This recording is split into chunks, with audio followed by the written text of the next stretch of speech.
भोजपुरी की नई जानकारी के लिए हमारे साथ जुड़े ये लाल रंग का सब्सक्राइब बटन क्लिक करें और बेल आइकन को दबाएं, जिससे नई वीडियो की जानकारी आप तक पहुंच जाए। जान लीजिए, सब्सक्राइब करना बिल्कुल फ्री है।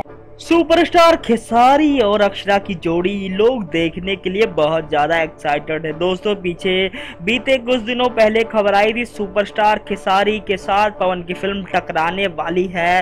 फिल्म तबादला और सुपरस्टार खेसारी के दिलवाला टक्कर लेने वाली थी, लेकिन दोस्तों किसी कारणवश रिलीज डेट बदलनी पड़ी। दोस्तों, रिपोर्ट सारी लगभग 4 बार इस फिल्म के रिलीज डेट को आगे बढ़ाया है। दोस्तों, आपको बता दें, इस फिल्म के डिस्ट्रीब्यूटर खुद ही खेसारी लाल यादव जी हैं। दोस्तों, फिल्म दिलवाला सुपर डुपर हिट होगी, इस बात का खुलासा किया है सुपरस्टार खेसारी ने।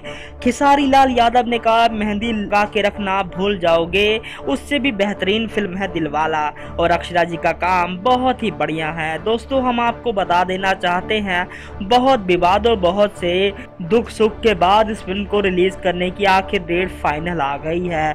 दोस्तों, 21 जुलाई यानी कल सिनेमा घरों में आपको देखने को मिल जाएगा सुपरस्टार खेसारी लाल यादव की फिल्म, जिसका नाम दिलवाला है। दोस्तों, कल देखने को मिलेगा सुपरस्टार खेसारी के साथ दिलवाला आखिर कैसी रहेगी, देखना बड़ा ही मजेदार होगा। अक्षरा की जोड़ी लोग खेसारी के साथ कितना पसंद करते हैं, क्या फिल्म सुपर डुपर हिट हो पाएगी या फिर नहीं। धन्यवाद।